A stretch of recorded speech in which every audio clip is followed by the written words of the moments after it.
Good morning to all of you. Myself Samina K. Tadvi, working assistant professor in the Department of Chemistry, J.M. Patel Arts, Commerce and Science College, Bandara. This college is affiliated to Rashtrasanta Tuकडोजी Maharaj Nagpur University, Nagpur. Today I am going to deliver a lecture on crystal field theory for octahedral complexes. This lecture is divided into two parts. This topic is basically the part of BSc third 6th semester inorganic chemistry having subject code CH601.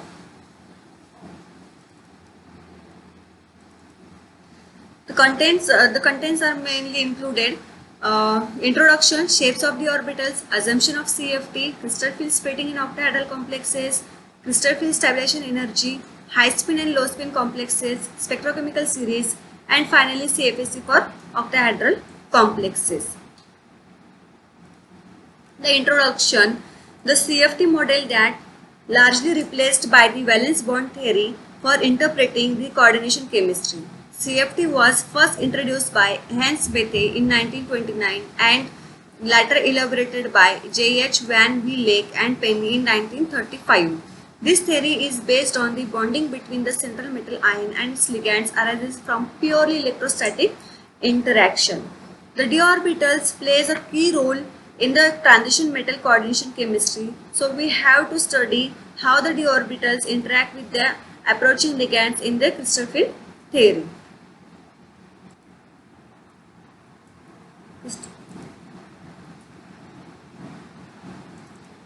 This slides represents the shapes of the d orbitals. Basically, we know that the d orbitals contains 5 d orbitals and having maximum 10 electron filling capacity. So we can see that the d orbitals have double dumbbell shape. The three orbitals, mainly dxy, dyz, and dxz, are similar and they have all consist of 4 lobes. These are 4 lobes of high electron density lying in between the xy, yz, and xz with respect to their planes. This set is also called as the T2G orbitals, and this concept we will use in next slides also.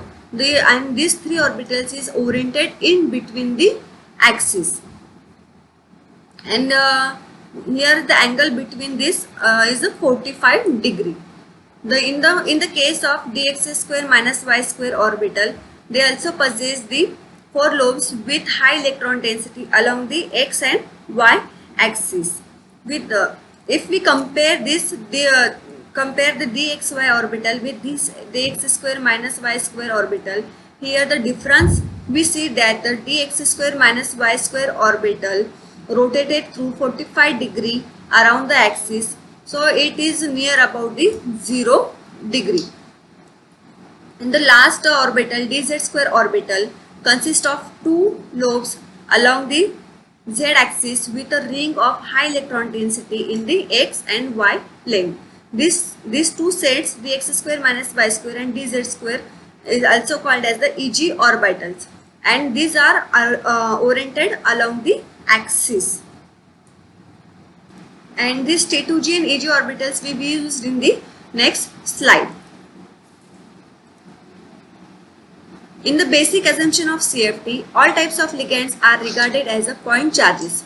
There are basically 2 types of nature of ligands. First is anionic ligand, for example cyanide, fluoride, chloride. In this type of ligand, the negatively charged metal ions negatively charged ligands attract towards the positively charged metal ion. Such type of interaction is known as ion-ion interaction. For example, here is the example of cobalt F6 3-. Here the cobalt is in a +3 oxidation state. Fluoride acts as a ligand.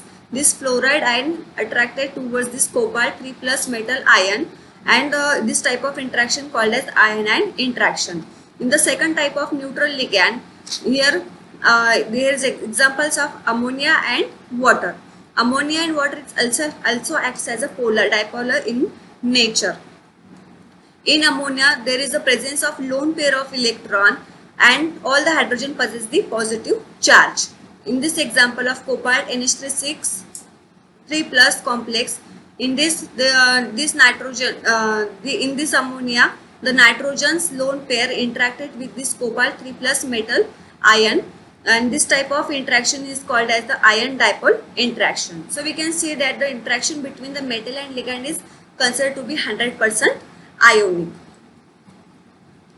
Now we are going towards the what actually process of CFT in a crystal field. In the crystal field theory, we basically consider a free metal ion. In this is the first state. In this we consider the free metal ion. The free metal ion, all the 5d orbitals have same energy. It means this 5d orbitals have same energy, and it is also called as the degenerate orbitals. If I want to put a single electron, I can use any orbital out of this 5. For example, dxy, dyz, dx square minus y square, or dz square orbital. Just because of all these 5d orbitals have a equal energy or degeneracy orbitals. So in the second step, this metal ion is surrounded by these ligands. I have already explained that the ligand possesses negative charge or lone pair of electrons. So when this 6 ligand is uniformly surrounded around this metal ion, this metal having positive charge, but these d orbitals also contain some electrons, and these electrons have negative charge, and these ligands also possess the negative or lone pair of electron. So what happened here, due to these ligands, these spherically surrounded ligands, which produces the electric field, which influences or increases the energies of these d orbitals of central metal ion. Here we can see that, यहाँ पे अच्छे से समझ में आएगा कि this is metal, D metal ion, free metal ion. So this is state 1. यहाँ पे आपको दिख रही है कि सभी की एनर्जी सेम है, और जैसे ही ये जब 6 लिगैंड सराउंड होते हैं तो इनकी स्टेट 1 की एनर्जी क्या होती है, इंक्रीज होती है. तो यहाँ पे जो स्टेट सेकंड दिखाया है वो है इसमें सेकंड स्टेट में, due to this ligands electric field, the energies of this free metal ion increases. This is the second state. और यहाँ मैंने आपको इंडिकेट भी किया है energy of orbitals in the spherical field of this ligand. Now in the third step, what happen when ligands are approached towards metal ion, the d orbitals electrons are repelled by lone pair of ligands. As a result, the repulsion raises the energies of the d orbitals. So अब तक हमने देखा कि यहाँ पे क्या होता है कि लिगैंड इक्वली सराउंड होने की वजह से इनकी क्या होती है, एनर्जी इंक्रीज होती है. बट जैसे इलेक्ट्रॉन्स जैसे लिगैंड्स के इलेक्ट्रॉन्स मेटल के तरफ जाते हैं, उसी तरह अट्रैक्ट होते हैं, उसी टाइम पे जो डी ऑर्बिटल में प्रेजेंट इलेक्ट्रॉन्स है उनका ही चार्ज क्या होता है, निगेटिव होता है. निगेटिव चार्ज और दिस निगेटिव चार्ज उस वजह से उनमें क्या होता है, D orbitals are repelled by lone pair of ligands. D orbitals के इलेक्ट्रॉन्स की वजह से लिगैंड के इलेक्ट्रॉन्स क्या होते हैं, रिपेल्ड होते हैं, और as a result the repulsion raises the energies of this orbital. और उस वजह से क्या होता है, जैसे एनर्जी रेज होती है तो डी ऑर्बिटल की एनर्जी, जैसे रिपल्शन आता है डी ऑर्बिटल एनर्जी इंक्रीज होती है. The d orbitals have different orientation, and therefore these d orbitals will experience different interaction from ligand. I have already explained in the slide number 4 that these T2g orbitals, T2g means triply degenerate. Triply degenerate means dxy, dyz and dxz. These three orbitals have equal energy and they are oriented in between the axis. सो इनका जो angle है 45 degree का angle होता है. अगर यहाँ पे electrons, ligands के इलेक्ट्रॉन्स इस अप्रोच में आते, लिगैंड्स जैसे जैसे मेटल की ओर बढ़ता है, बट ये जो डी ऑर्बिटल्स है उसके पाथ में नहीं है, ये थोड़ा अक्रॉस है. उस वजह से क्या होता है कि ये इनका जो इंट्रैक्शन होता है, इतना इंट्रैक्शन की वजह से उनकी एनर्जी बहुत नहीं बढ़ती है. तो इसको हम बोलते हैं this are situated in oriented in between the axis. और in the case of EG orbital, EG means doubly degenerate. इन दोनों की एनर्जी क्या होती है, सेम होती है. और ये जो d orbitals है वो exactly in path, they are exactly in path with the approaching ligands. So here the EG orbitals energy suddenly increases. So I have right here just the orbitals lying in the direction of ligands will experience greater repulsion and their energies will be raised to a greater extent. The orbitals not lying along the approach of ligands will face smaller interaction and therefore their energies will be raised to a smaller extent. जर याला आपल्याला व्यवस्थित समजून घ्यायचं असेल, जर आपल्याकडे एक गाडी असेल, जर आपण गाडीवरून जात असेल आणि समोरून त्याच डायरेक्शन मधनं जर गाडी येत असेल तर त्यावेळेस काय होणार आहे, जे ऍक्सिडेंटची इंटेन्सिटी असेल ती कशी असेल, जास्त असेल. तर त्यालाच आपण म्हणूयात इथे इजी ऑर्बिटल. जितकी जास्त जास्त जरा धडक होईल तितकी जास्त इंटेन्सिटी ऍक्सिडेंटची असेल तर त्याला आपण इजी ऑर्बिटलने आपण त्याला असं म्हणू शकतो. आणि त्याच प्रकारे जर तुम्हाला त्याच गाडीने जर साईड कट मारून गेला तर तिथे ऍक्सिडेंटची संभावना कशी असते, कमी असते. तर तिथे त्यालाच आपण T2G ऑर्बिटल्स म्हणून इथे इंडिकेट करूया. So due to the electric field of ligands, the energies of 5d orbitals will split up. This conversion of 5 degenerate d orbitals of metal ion into different sets of orbitals having different energies in the presence of electric field of ligands is called crystal field splitting. This concept forms the basis of crystal field theory. In the summary, I have this is a metal and these are 6 ligands surrounding to the metal. मैं आपको ऐसे summary अच्छे से बताती हूँ कि यहाँ पे हमने क्या लिया, एक मेटल आयन लिया. तो यहाँ पे इसकी metal ion, free metal ion consider करते हैं इसे फर्स्टली. तो फ्री मेटल आयन जब होता है तब इसका is in a state first, तब उनके डीजेनर्जी ऑर्बिटल होते हैं. और जैसे ही हम इस लिगैंड जैसे ही हम इस मेटल को सराउंडेड करते हैं बाय 6 लिगैंड्स, तो क्या होता है, इनकी एनर्जी क्या होती है, सडन इंक्रीज हो जाती है और वो जाता है स्टेट 2 में. The energies of the orbital in spherical field of ligands. तो यहाँ पे उनकी एनर्जीज इंक्रीज हो गई. अब थर्ड स्टेप में क्या होता है, जैसे अभी ये तो सराउंड है लेकिन अब क्या हो रहा है, अट्रैक्शन हो रहा है. जैसे ही लिगैंड मेटल की ओर बढ़ रहे हैं, जो मेटल की ओर बढ़ रहे और जो लिगैंड मेटल की ओर बढ़ रहे पहले, और उसी अप्रोच में जो ऑर्बिटल्स होंगे तो उनमें क्या होगा, रिपल्शन होगा. क्योंकि मेटल के ऑर्बिटल में भी इलेक्ट्रॉन्स है और जो लिगैंड है वो तो नेगेटिवली चार्ज है या लोन पेयर इलेक्ट्रॉन्स है. तो सेम चार्जेस की वजह से इसमें क्या होता है, रिपल्शन होगा. और जो मेटल के डी ऑर्बिटल आने वाले लिगैंड के पाथ में अप्रोच होंगे, उसकी एनर्जी क्या होगी, सडन इंक्रीज होगी. तो जो दो ऑर्बिटल्स कौन से हैं, dx² - y² and dz². These are in along the axis. Therefore, their energies suddenly increases. यहाँ पे क्या हो रही है, आपकी इसकी स्प्लिटिंग हो रही है. यहाँ पे जैसे इलेक्ट्रॉन्स पास में आ रहे हैं वहीं पर आपकी यहाँ पे क्या हो रही है, स्प्लिटिंग हो रही है. और जब स्प्लिटिंग होती है तो Eg ऑर्बिटल्स और T2G ऑर्बिटल्स दो सेट में आपकी स्प्लिटिंग हो रही है. तो Eg ऑर्बिटल्स में यहाँ पे एनर्जी इंक्रीज होती है. तो Eg सेट dx² - y² और dz² ऑर्बिटल है और T2G सेट dxy dyz और dxz एक सेट है. अब ये जो लाइन इंडिकेट करी है बैरी सेंटर है. सो इट इंडिकेट्स दैट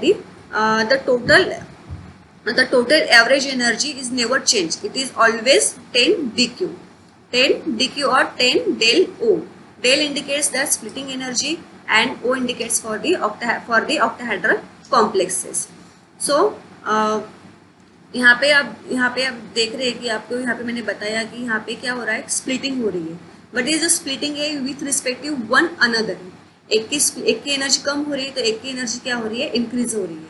अब ये फैक्टर है 0.6 और 0.4, ये कैसे आए, तो ये डिपेंड है one respective one another. Total हमारे 5d ऑर्बिटल्स है और इनकी एनर्जी प्लस यानी increase in energy. Negative sign indicates decrease in energy, plus sign indicate क्या कर रहा है कि Eg ऑर्बिटल्स की एनर्जी इंक्रीज हो गई है कंपैरेटिवली T2G ऑर्बिटल से बाय अमाउंट ऑफ 0.6. और वही T2G ऑर्बिटल की अमाउंट ऑफ एनर्जी डिक्रीज हो रही है by 0.4 comparatively to Eg orbital से. तो इसको हम अगर एलोबरेट करें तो हम इसको ये वैल्यूज कैसे आए अगर हमें देखना हो तो सिंपली बस with respect to one another एक कम हो रहा है और एक ज़्यादा हो रहा है.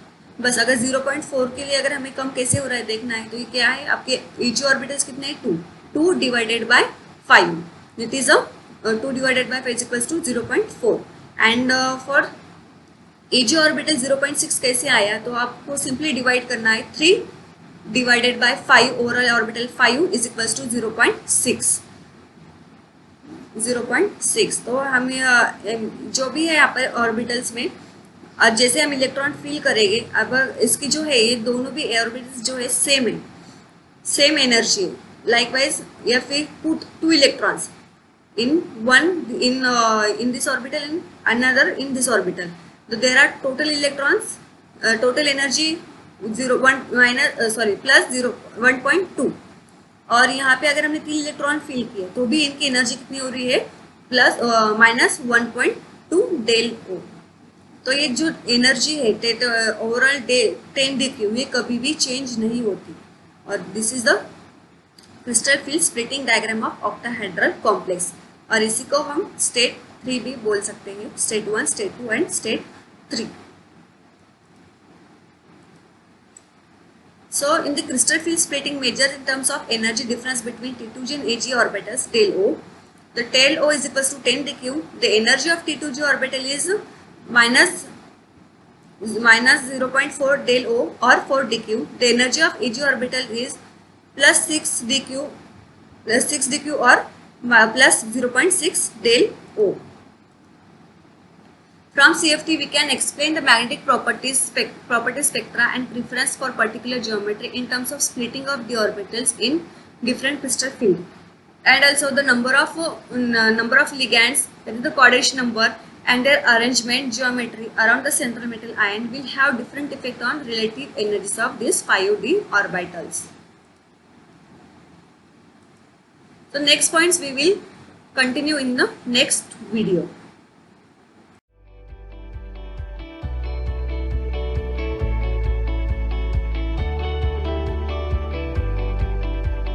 Thank you for watching our video.